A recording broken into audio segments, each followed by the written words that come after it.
할렐루야. 아마 들어보셨을 얘기입니다. 개구리가 자기 몸의 온도와 가장 적합한 물이 들어있는 컵에 들어가 있을 때 그 컵에서 편안하게 쉬고 있는 그 상태에 개구리가 눈치채지 못하도록 온도를 조금씩 올려가면 개구리가 눈치를 채지 못한다고 합니다. 나중에는 물이 뜨거워서 개구리가 삼켜 죽는 온도가 되었는데도 거기에 적응된 개구리는 결국 삼켜 죽을 때까지 컵에서 튀어나오지 않는다고 하죠. 이게 우리의 삶에 습성화되어져 있는 요소가 얼마나 무서운 것인가 하는 것을 알려줍니다. 각 나라의 사회심리학자들은 여러 가지 실험들을 합니다. 이걸 통해서 사람들의 심리 속에 들어있는 잠재되어져 있는 요소들을 연구를 합니다. 그렇게 해서 이 심리적 요소가 어떤 돌발된 상황이나 좋지 못한 상황이 되었을 때에 이것이 다른 사람들에게 얼마나 큰 상처를 줄 수 있고 피해를 줄 수 있는가를 미리 조사를 해서 사람이 더 좋지 못한 상황에 빠지지 않도록 도움을 주기 위한 연구들을 하죠. 미국의 사회심리학자인 스탠리 밀그림이라는 분도 하나의 실험을 했는데 그 실험의 결과가 굉장한 충격을 안겨주었습니다. 이분은 실험자들을 모아서 두 그룹으로 나눴습니다. 한 그룹은 선생의 역할을 하게 하고 한 그룹은 학생의 역할을 하게 했습니다. 선생의 역할을 하는 사람이 문제를 학생들에게 내는데 학생들이 문제를 틀리면 15V의 전기 충격을 가하도록 했습니다. 만약에 문제를 또 틀리게 되면 계속해서 15V의 전기를 올려가서 최종적으로 몇 볼트까지 충격을 주게 되냐면 450V까지 충격을 주도록 했습니다. 몇 볼트라고요? 450. 여러분 집에서 사용하고 있는 전기가 몇 볼트입니까? 220V 만져보셨습니까? 전기 작업을 하다 보면 그 220V에 한 번씩 대일 때가 있습니다. 이전에는 110V였죠. 110V도 만져보면 충격이 얼마나 큰지 몰라요. 220V는 훨씬 큽니다. 어떤 경우는 그 만진 자국이 익어 있을 정도로 충격이 커요. 그런데 450V입니다. 450V를 사람들에게 가할 수 있을까? 학자들이 연구를 해봤습니다. 이걸 하기 전에 심리치료사들에게 물어봤습니다. 이런 실험을 하는데 만약에 450V의 전기 충격을 사람들에게 가할 수 있는 확률이 몇 프로나 될까요? 라고 물었더니 심리치료사들이 답을 하기를 1000명 중에 1명 정도 있을 줄 모르겠습니다. 0.1% 정도요. 0.1% 정도. 그 정도 있을까 말까 어떻게 450V를 더합니까? 라고 얘기를 했습니다. 그런데 이 스탠리 밀그림이 실험에 참가한 사람들을 데리고 볼트를 가해는 연구를 했는데 연구에 참석한 자의 3분의 2가 450V까지 충격을 가했습니다. 3분의 2라면 약 70% 가깝습니다. 심리학자들은 0.1%도 안 될 거예요. 100명 중 1명이 아니라 1000명 중 1명 있을까? 어떻게 그 높은 볼트를 가할 수 있습니까? 라고 예상을 했는데 실험은 3분의 2가 충격을 가했습니다. 왜 이런 일이 있었냐 그러면 학습자와 선생이 역할을 하면서 학생이 틀렸을 때에 이제 이 연구를 이끌어가는 분이 선생에게 15V 충격을 주세요. 처음에 15V를 줘요. 또 틀리면 15V 또 주세요. 30V가 되죠. 또 주세요. 40V, 5V가 돼요. 그런데 이 볼트가 이전까지 충격이 200V, 300V 받고 있는 충격 속에 있지만 이 선생 역할을 하는 사람은 지금 내가 주는 거는 15V밖에 되지 아니하니까 이 사람이 지금 300V에서 315V를 받는다 생각하는 것이 아니라 그냥 또 15V를 받는다 생각하는 거예요. 그러니까 이 학생들이 충격에 빠진데도 불구하고 계속적으로 볼트를 가해서 450V까지 충격을 준 사람이 3분의 2나 나왔다는 겁니다. 학생들은 미미한 볼트가 나올 때는 큰 반응이 없었지만 충격적인 볼트가 들어올 때마다 놀라기 시작했고, 그리고 그만두라고, 실험을 그만하겠다고 소리를 치기도 하고, 심지어 욕을 하기도 하고 실신한 정도에 빠지기도 했지만, 이 선생님의 역할을 받은 사람들은 450V 때까지 멈추지 않았다는 겁니다. 무섭지 않습니까? 이 실험이 시사하는 바는 뭘까? 여러 가지로 생각해 볼 수 있는데, 우리의 삶 가운데 누적된 것이 아니라 누적되어 있는 것보다도 새롭게 들어오는 것의 미미한 요소에 대해서 우리가 너무 쉽게 놓칠 수 있다고 하는 겁니다. 이거는 사회적 요소나 영적인 요소에 있어서도 동일합니다. 우리가 믿음 생활 하다 보면 우리 주변에 이단에 빠진 분들이 있어요. 그런데 이단에 빠진 사람들이 초신자나 믿음 생활한 지 얼마 안 되신 분이라 그러면 우리 좀 이해될 수 있어요. 그분 성경을 잘 모르니까 그럴 수 있지 라고 생각하는데, 우리가 들어서 알지만 직분자들, 죄송하지만 목사들까지도 이단 신천지에 빠지는 경우가 종종 보고가 되는 거예요. 목사님이 빠질 정도라면 다른 분들 마찬가지입니다. 중직자들도 참 많이 넘어갑니다. 왜 이런 일이 일어나는가 라고 생각해 볼 때에 이단들의 특징은 처음부터 450V의 충격적인 말을 하지 않는다는 겁니다. 그들은 15V밖에 되지 않는 아주 미미한 이야기를 가지고 들어옵니다. 그러면 사람들이 처음에 15V를 맞을 때는 이게 있는지 없는지는 몰라요. 또 조금 더 높아지면 몸에 도움을 줄 수 있을 전기 우리가 치료를 받듯이 굉장히 좀 쾌감도 있을 수 있고 또 기분이 좋을 수 있어요. 그렇게 충격이 점점 누적되는데, 이것이 몸에 받는 것이 자연스럽게 이것이다 보니 나중에는 개구리가 삼켜 죽듯이 450V 이상의 충격적인 내용이 나와도 빠져나오지 못하고 그 속에서 매여 있게 되는 겁니다. 그래서 이단들에 빠진 사람들을 보면 교회 생활을 오래 했고 직분을 받은 사람들조차도 빠진 결과들을 보게 되는 거예요. 이단들은 우리가 지금 가는 충격이 450V다 라고 하는 것이 아니라 15V밖에 되지 않는다는 방법으로 온다고 하는 것. 그래서 우리에게 경계를 푸는 거예요. 일단은 내 주변에 있는 사람들 중에 가장 가까이 있는 사람, 아는 사람, 친분이 있는 사람, 경계를 풀게 만드는 겁니다. 그리고 처음 나오는 얘기는 내가 알고 있는 것과 별반 차이가 없어요. 그래서 아무 경계심 없이 이걸 받아들이거나 수용하게 되는 겁니다. 그게 축적이 되고 누적이 되는 게 문제예요. 그러다가 어느 시점 되면 감당할 수 없는 지경까지 놓이게 되는 겁니다. 이단은 성경이 기록되는 시대부터 존재했다는 것을 볼 수 있습니다. 신약시대를 보더라도 1세기 때 교회의 탄생과 함께 이단이 존재했었어요.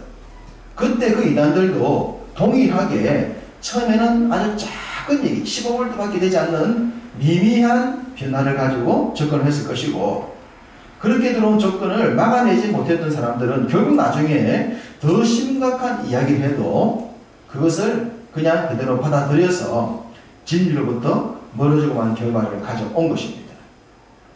오늘 성경 주제처럼 우리 주변에 있는 영들은 다 믿을 수 있는 영들은 아닙니다. 근데 분명 우리는 영적인 믿음 생활하는 사람들 아닙니까? 그러니까 영들의 이야기를 하고 영들을 알아야 하는 건 사실인데, 그 영들의 이야기가 다 믿을 것이 되지 않는다는 것. 이게 문제가 있는 겁니다.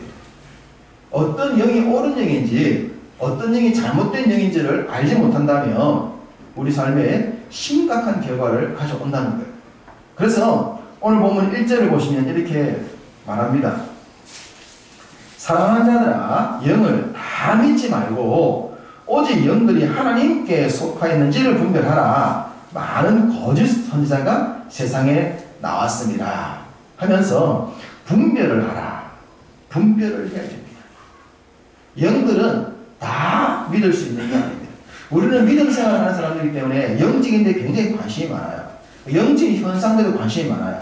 그런데 그 영적인 현상들이나 영적인 일들을 다 믿어서는 굉장히 위험해진다고 하는 겁니다. 그 영들을 정확하게 분별을 할 수 있어야 됩니다. 우리가 이 영들을 잘 분별하지 못하면 잘못된 영에 빠지게 되고 잘못된 영에 빠지게 되면 소위 패가 망신하는 경우를 보게 됩니다. 이단에 빠진 사람들의 많은 경우가 패가 망신이에요. 집안도 엉망되고 개인의 삶도 엉망이 되는 겁니다. 이단들의 여러 가지 이야기들 가운데 이단들이 전매 특허 형식으로 가장 많이 사용하는 주제가 뭐냐라고 한다면 종말론입니다. 이단들의 얘기는 대부분 종말론이랍니다. 그 종말론은 또 요한계시록을 함께 달고 하는 경우가 많습니다. 니도 모르고 나도 모르니까 막 던지는 식으로 그렇게 이끌어가는 이단들의 얘기가 많은데 종말론 다른 걸 다 떠나서 이단들이 제시하는 종말론의 특징은 한 가지가 있습니다. 위협을 주는 겁니다. 위협, 겁을 주는 거예요. 당신이 이 얘기를 듣지 않으면 당신이 끝장나는 거야. 천국에 못 들어가. 재림의 주를 만나지 못해. 겁을 주는 거예요. 그런데 여러분 생각해 보십시오. 우리가 예수 그리스도를 구주로 믿고 성경의 가르침을 바르게 믿는 사람이라면 종말은 우리에게 축복 중에 축복입니다. 종말은 어떤 날입니까?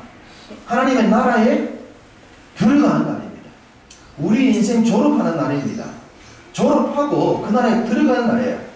우리 인생의 최고로 좋은 날이 종말이잖아요. 이 종말은 주님이 다시 오시거나 우리 인생이 끝나는 개인적 종말 두 가지가 있는데 내 인생이 끝나는 죽음이 있는 그날이든 궁극적으로 주님이 오시는 간에 그날이 우리에게 가장 영광스러운 날이에요. 여러분 믿습니까? 여러분 죽는 날이 영광스러운 날이면 믿습니까? 죽잖아요. 안 죽을 사람이 누가 있습니까? 결국은 다 죽는데 어떻게 죽느냐? 믿음으로 죽는 거죠. 믿음으로 살다가 믿음으로 죽으면 영원한 나라 들어가는데 이 이단들은 당신 못 들어가. 당신 지금 모습으로는 안 돼. 그러는 거예요.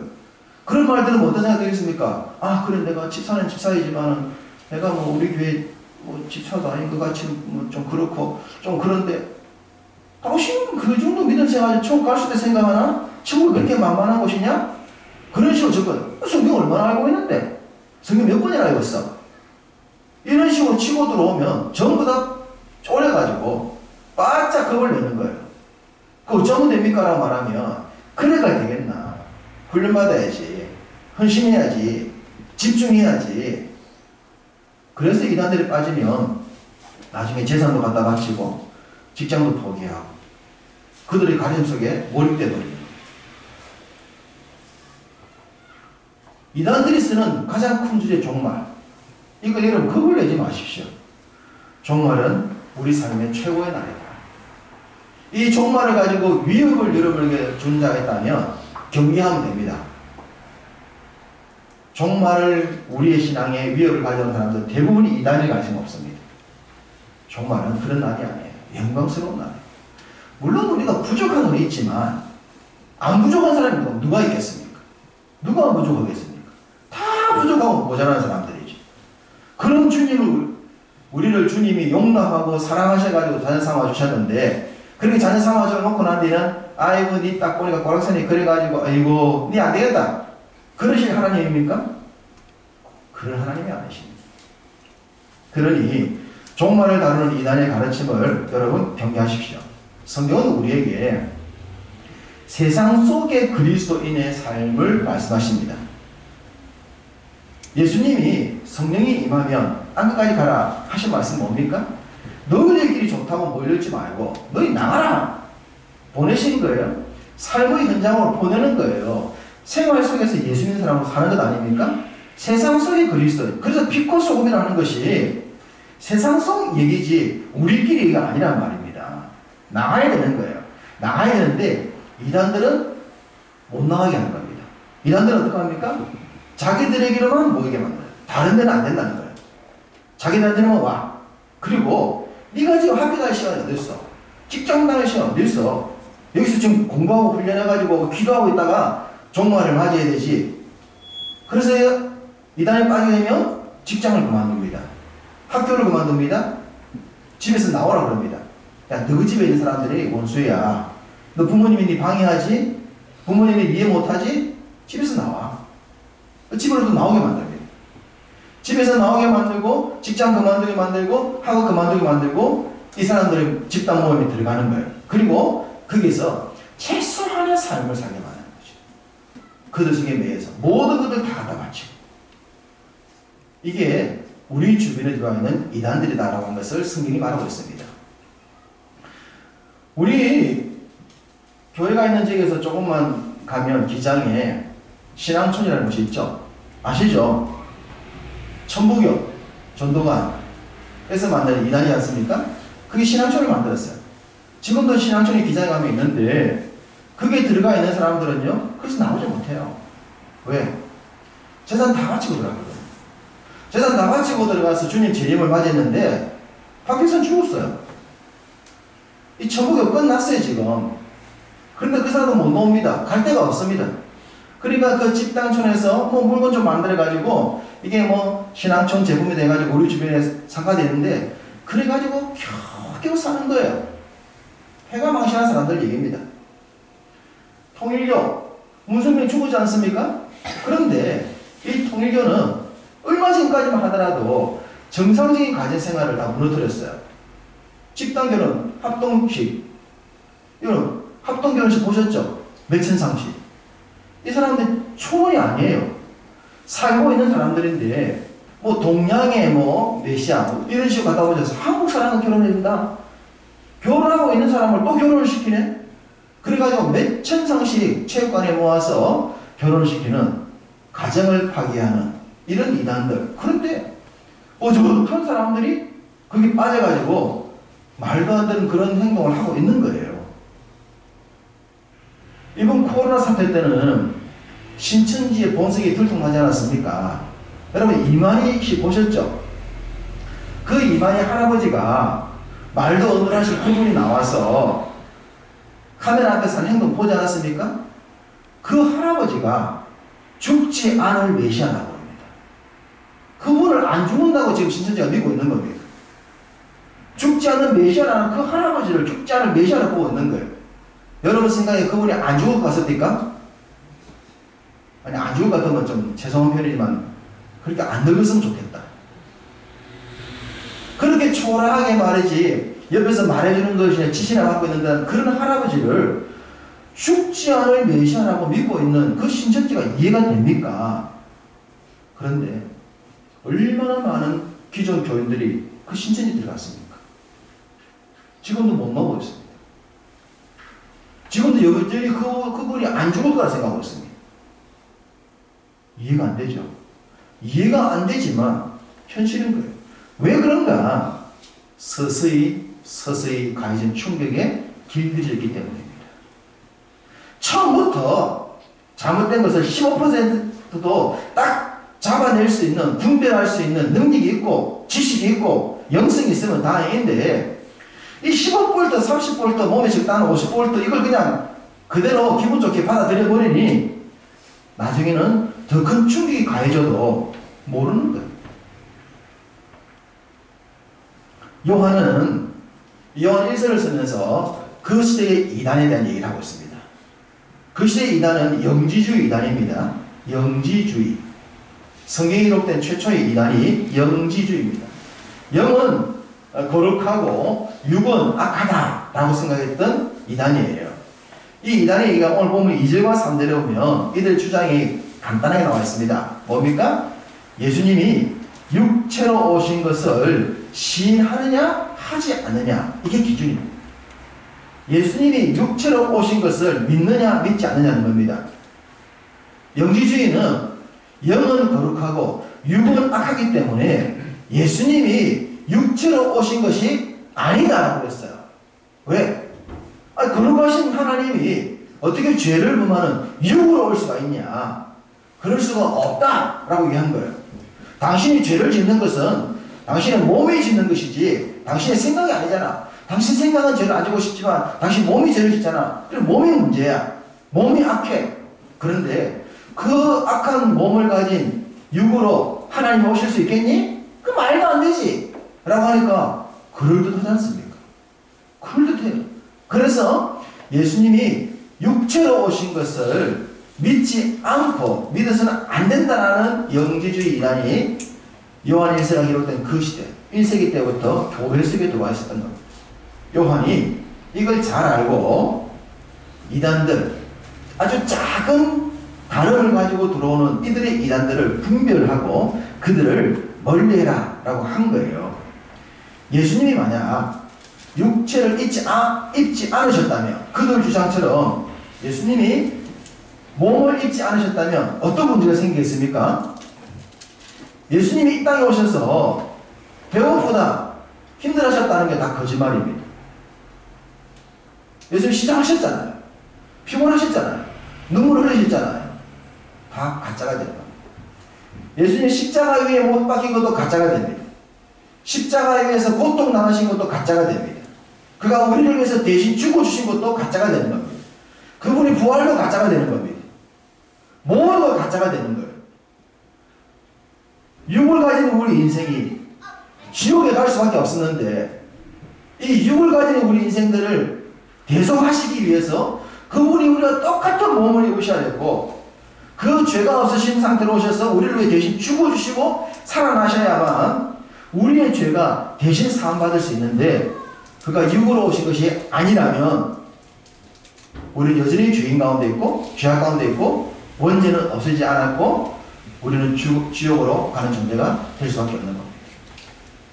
이렇게 초대교회 이단이 들어와서 아주 작은 다름을 가지고 15V, 30V를 가지고 들어와서 우리의 경계심을 풀고 그 가르침을 따르게 하고자 했듯이 모든 시대는 하나님의 말씀을 다르게 가르치는 자들이 존재하고 있다고 하는 거예요.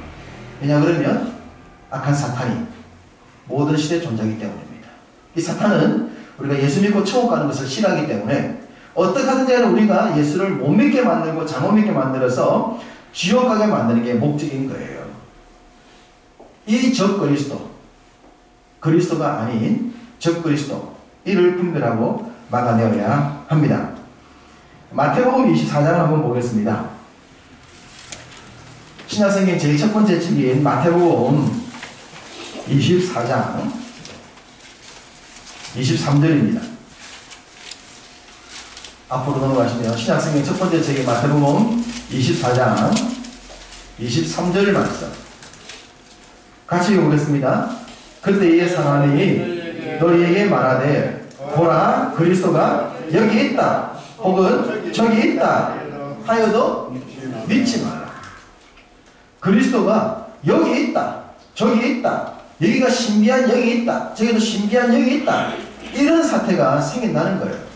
사람들이 우와 대단해 저기 대단해 저건 대단해 역사가 있어 뭔가 신비한 영들이 얘기를 할 때에 그런 것들에 미혹되지 말라는 겁니다. 그리스도가 여기 있다 저기 있다라는 이야기는 2000년 전부터 지금까지 반복된 얘기입니다. 계속적으로 여기 있다 저기 있다 여기가 반복되고 있습니다. 그런 것에 미혹되지 말아라. 미혹되지 않아야만 우리의 믿음을 지켜낼 수가 있습니다. 자 그러면 여기 있다 저기 있다로 말하는 우리 시대의 적그리스도 진리에서 어긋난 잘못된 영들이 어떻게 우리에게 다가오고 우리는 어떻게 그들을 잘 알아내고 막아낼 수 있는가. 자 그것을 보십시다. 5절을 보십시오. 오늘 본문 5절을 보시면 오늘 본문 5절에 그들은 세상에 속한 거로 세상에 속한 말을 하며 세상이 그들의 말을 듣느니라 자, 세상의 특징입니다. 우리가 믿지 않아야 될 영은 세상에 속한 영이에요. 우리가 믿어야 될 영은 하나님께 속한 영이지만 믿지 않아야 될 영, 적그리스도의 영, 잘못된 영은 세상에 속한 영이기 때문에 세상 말을 합니다. 세상의 흐름을 따라 살라 말하고 세상의 풍조를 따라 살도록 말하는 것이 적그리스도다라고 보시면 됩니다. 성경을 한 구절 더 쳐다봅니다. 에베소서 4장인데요. 314쪽입니다. 우리 본문에서 조금 앞으로 가면 에베소서가 있습니다. 314쪽. 에베소서 4장 14절입니다. 에베소서 4장 14절 314쪽에 자, 이 말씀도 같이 읽어봅니다. 이는 우리가 이제부터 어린아이가 되지 아니하여 사람의 속임수와 간사한 유혹에 빠져 온갖 교훈의 풍조에 밀려 요동하지 않게 하려 함이라. 온갖 교훈의 풍조. 온갖 교훈의 풍조가 뭡니까? 이게 세상의 풍조, 세상의 가르침, 세상의 흐름인 겁니다. 세상의 유행이라고 보시면 됩니다. 세상이 움직이는 걸 어떻게 돌아가는가를 보아야 하는 겁니다. 한 가지를 생각해 봅시다. 한때 우리나라 정부가 자식 많다고 둘 만나 잘 기르자 한 적이 있습니다. 기억나십니까? 둘 만나 잘 기르자. 그래서 우리는 둘 만나야 될 줄 알았습니다. 그래서 둘 만나는 그리스도인이 참 많습니다. 성경에 둘 만나라 했습니까? 성경은 둘 만나라 한 곳이 없습니다. 그런데 정부가 둘 낳자고 하니까 우리가 둘 만나는 겁니다. 그런데 그 정부가 둘 만나 잘 기르자라고 하다가 나중에 무슨 말까지 합니까?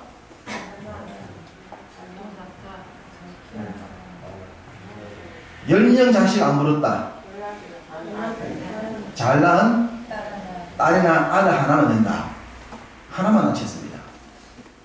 그래서 또 하나 낳기 한 거예요. 둘로타가 또 정부가 하나만 낳자니까 하나 낳은 겁니다. 그 결과가 뭡니까? 대한민국의 인구 절벽을 가져왔습니다.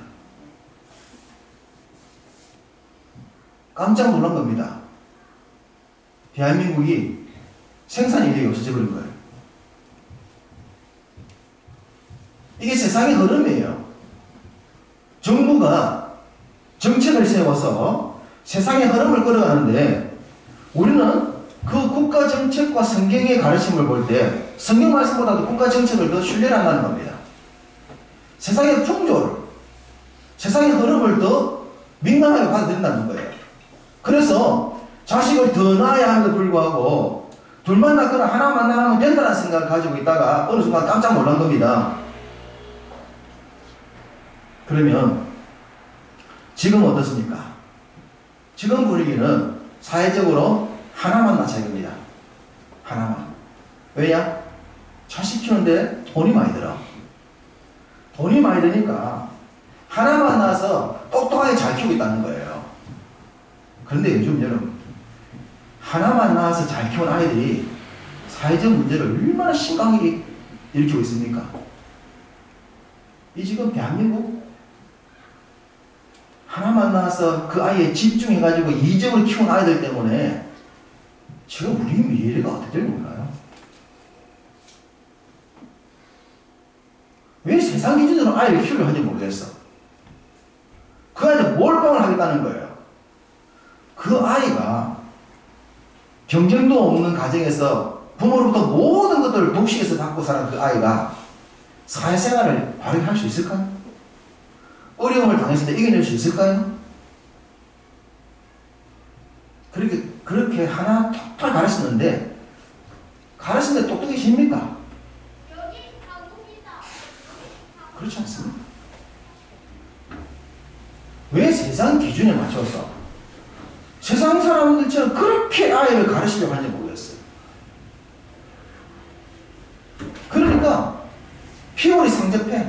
부모가 자식 하나 공부하려고 부부가 얼마나 열심히 돈을 버는데 집착인지.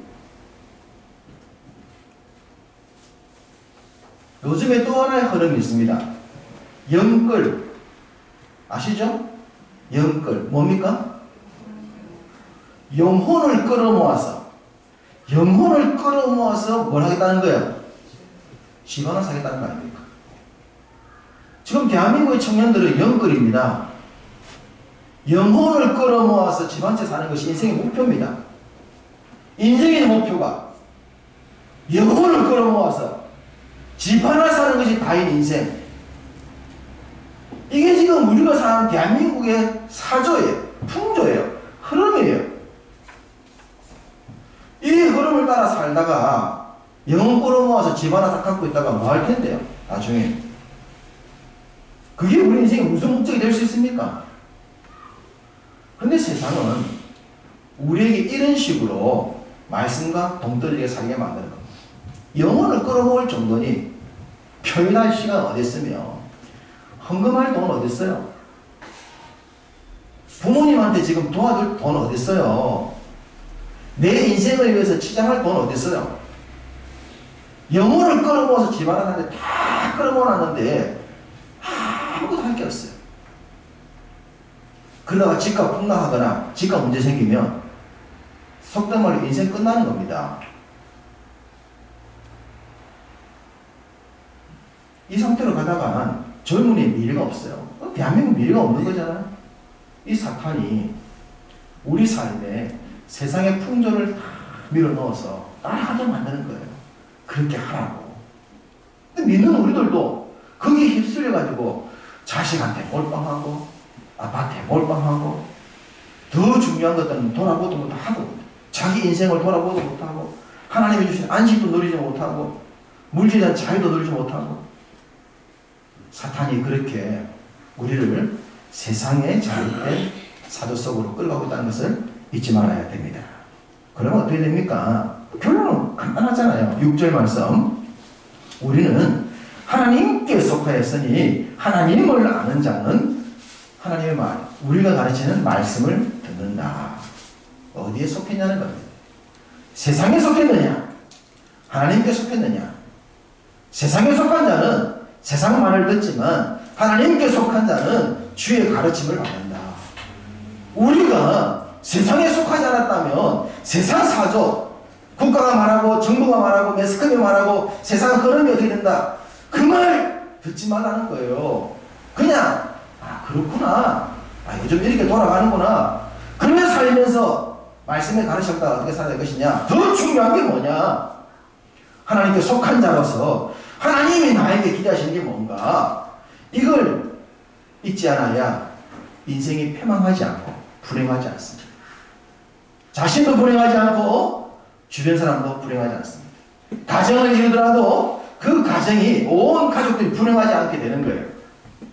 목표가 바르고 하나님의 가르침을 알고 바른 것을 따라 살아가야 아무리 세상이 영혼을 끌어모으더라도 그 부모님이 불행하지 않고 자녀가 불행하지 않고 자녀 숫자가 많더라도 공부를 그렇게 많이 시키지 않더라도 그 자녀들이 건강하게 자라면서 세상을 이끌어갈 수 있는 지도자로 세워지는 거예요.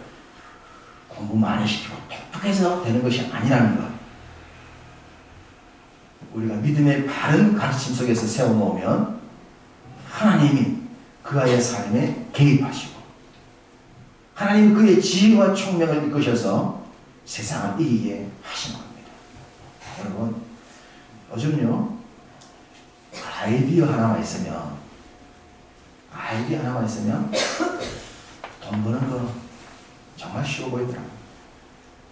그래 보이지 않습니까? 이 친구 공부를 얼마나 많이 했나 아니에요. 남들이 생각하지 않는 아이디어 하나가 있으면 공부 많이 한 사람들 다 뛰어넘을 수 있습니다. 그 지혜와 총명을 누가 주십니까? 하나님 주십니다. 그 지혜와 총명으로 나는 그렇게 금수저로 태어나지 못하고 자본은 없고 공부도 많이 안 했지만 그 탁월한 아이디어 하나만 가지고 있어도 똑같은 제품에서 남들이 생각하지 않는 새로운 아이디어 하나만 내면 다 돈입니다. 지금 시대는 컴퓨터 하나만 가지고도 돈 벌 수 있고요. 생각만 잘하고 묵상만 잘하고 돈을 벌 수 있는 시대예요. 우리 시대가. 그런데 세상의 흐름을 따르지 말아요. 하나님께 속한 자로 주의 말씀에 집중합시다. 그래서 사탄이 세상의 흐름을 가지고 우리를 위협하고 겁을 주고 자녀 숫자, 자녀 공부, 아파트, 재물로 겁을 줄 때 그런 모든 것들에 영혼 빼앗기지 아니하고 하나님의 속한 자로서 이 세상 속에 빛과 소금으로 이 세상을 이겨낼 사람으로서 바른 가르침을 따라간다면 반드시 하나님께서 우리를 통해서 승리한 삶을 살게 할 줄로 믿습니다. 우리를 통해서 놀라운 일들이 일어날 줄로 믿습니다. 세상의 모든 영들을 믿지 말고 바른 진리의 영을 믿고 따라서 그 진리의 영으로 여러분의 삶의 현장 가운데서 멋지게 승리하여 살아가시기를 주님의 이름으로 축복합니다.